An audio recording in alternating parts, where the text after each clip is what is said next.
প্রশাসনত্তুন বাসকালীন মানুষত্তুন I আজ দুর্গরি কি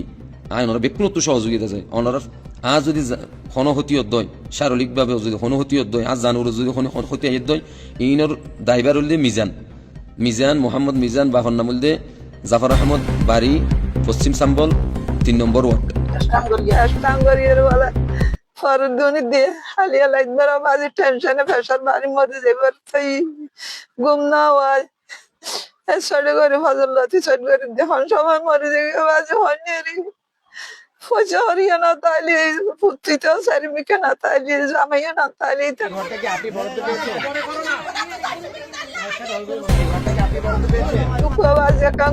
খান্দি রান্ধি খুঁজি তুজি ভাই দি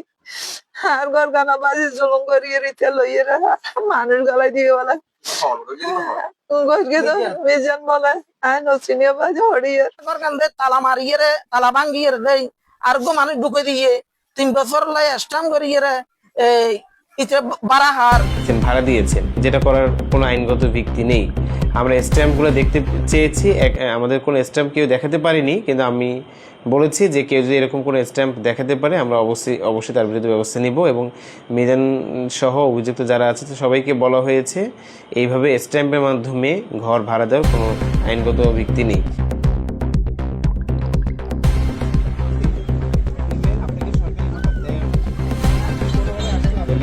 তুমি বাসকালে থানায় তদন্ত করি চাই মানে কি ঘটনা সত্য নয়, তো সত্য নয় পরে কি আর মানে কি করে দিয়ে একটা মিলেমিশে করে দিয়ে উনি নাকি অবৈধ ব্যবসা করে, উনি এবার সালাম দেয়, উনি আমাদেরকে হুমকি দাঙ্গি দিচ্ছে, উনি মারার জন্য মানুষ সহ আমাদেরকে ফাতলা মার্কেটে উনি মানুষ ভাড়া করছে। সাহস হলে বিচার ব্যবসা করে, বিচার ব্যবসা তারপরে অবৈধ ব্যবসা করে। অবৈধ ব্যবসা হলে এটা আর ঘর এক দিলে তার ঘর এক দিলে বাইরে ভিতরে সারিমেটটা আছে, ভিতরের মধ্যে একদম মানে সরম করে ফেলে ঘর এ বাদে সামান্য আর কর্মী মানে এখানে হালকা বাধা দিয়ে পাকিস্তানে গমে পানি আর মানে বাড়া দিয়ে বাড়া দেওয়ানো বাধা দিয়ে আর বিপরীত হইতে দেওয়ানোর পর আর কয়েকজনের নামে 7 জনের নামে মামলা দিয়ে অবৈধ একটা মামলা দিয়ে লাস্ট হয়ে মানে মানে কি মোবাইল লেভেলে হইয়ে তারপর ওর মানে কি পেঁয়াজ মানে বুকুম মেজে ব্লেড মারিয়ে ওরা নিজেরা ব্লেড মারিয়ে আনিয়ে একটা মামলা সাজা স্যার লাস্ট। এই বিষয়ে বলতে বীজের ব্যবসা করে কিছু বীজের ব্যবসা করিয়ে কিছু ফসা হইয়ে উনলির মানি এলাকার মধ্যে আর 70 নম্বর ইয়ান এন হইয়ে আমি আগে গেছি তো আগে অনার পরে এটা উনি দিয়ে তালা ভাঙ্গি ফেলে তো আর একজন ফোন করে হদ তোর ঘরে তালা ভাঙ্গি ফেলে তো হনভাঙ্গি তুই আয় দাফাই করো এখন আয় ইয়ের দাফাই করে দিই এই মিজানে ভাঙ্গি সভাপতি বলিবি ফোন দিলে সভাপতি আয় চোখে ন দেখি আয় ঘর ইয়ান 2-3 বছর 4 বছর তাই সিঁড়ি আজ সভাপতি হদি নো চিনি। ধন্যবাদ। আজকে আমরা একটা সুনির্দিষ্ট অভিযোগের প্রেক্ষিতে জঙ্গল চাম্বল একটা আশ্রয়ণ প্রকল্প আছে, আমরা এই আশ্রয়ণ প্রকল্প অভিযান পরিচালনা করি। ওখানে 109টা ঘর আছে এবং সেই 109টা ঘরে যাদেরকে সরকার বরাদ্দ দিয়েছে সেই ঘরগুলোতে অনেকেই বর্তমানে নেই আমাদের সরজমিন পরিদর্শনকালে যেটা আমরা পেয়েছি। এবং ঘরগুলোতে যেটা অভিযোগ মানুষের যে স্ট্যাম্পের মাধ্যমে মিজান নামে একজন ব্যক্তি উনি বিভিন্ন ব্যক্তিকে ভাড়া দিয়েছে। তো আমরা এই অভিযোগের সত্যতা অনেকেই আমরা তাদের কাছে স্ট্যাম্পগুলো দেখতে চেয়েছি, কিন্তু আমাদের স্ট্যাম্প দেখাতে পারিনি, বাট আমরা স্থানীয় মেম্বারকে এবং মহিলা মেম্বারকে আমরা যুক্ত করেছি, তাদের মাধ্যমে বলেছি যে 109টি ঘরে কারা কারা বরাদ্দ পেয়েছে এবং কারা বর্তমানে আছে। আমাদের একটা তদন্ত প্রক্রিয়া চলমান আছে, আমরা একটা বিস্তারিত একটা প্রতিবেদন নিব এবং কেউ যদি কোনো স্ট্যাম্প দেখাতে পারে আমরা সেটার বিরুদ্ধে ব্যবস্থা নিব।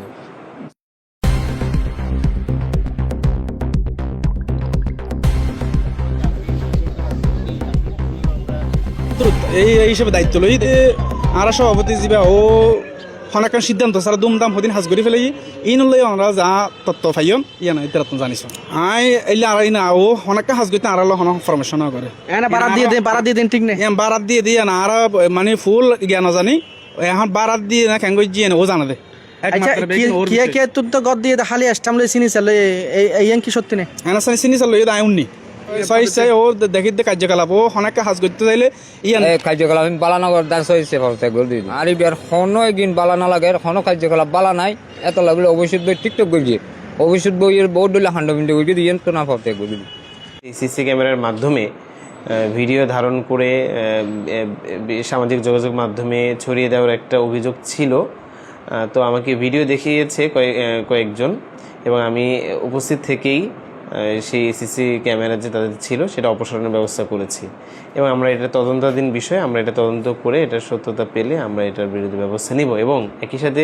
সে তার স্থাপনা যে একটু পরিবর্তন করেছে সেটারও প্রমাণ আমরা পেয়েছি, তো সে ব্যাপারে আমরা ব্যবস্থা নিব। আরেকটা বিষয়, যিনি একজন বৃদ্ধ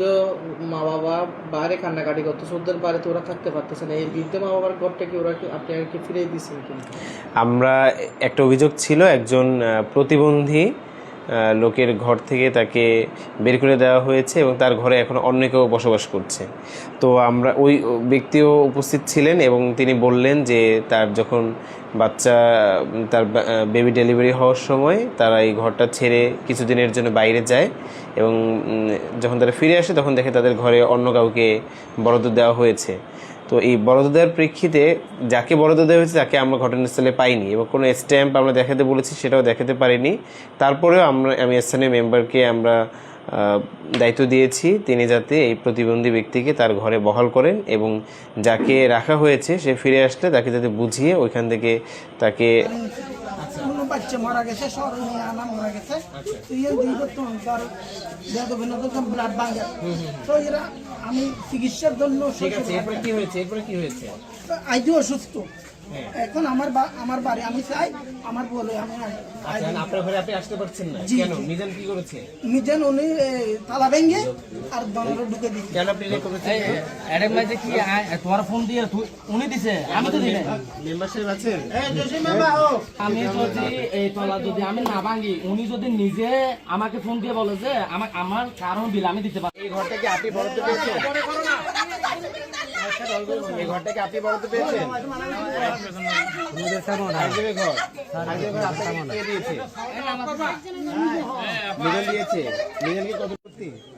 ইভেন আপনাকে সরকারি ঘরটা দেয়ও নাই, আপনি কোনোভাবে আসছেন, আপনার কাছে এখন কোনোভাবে প্রপার ডকুমেন্ট তৈরি হয়নি, আপনি সুন্দর ঘেরে বেড়ে দিচ্ছেন, এগুলো করে সামাজিক অস্থিরতা তৈরি করা যাবে। বাঁশখালী টাইমস, বাঁশখালীর কথা সবার আগে।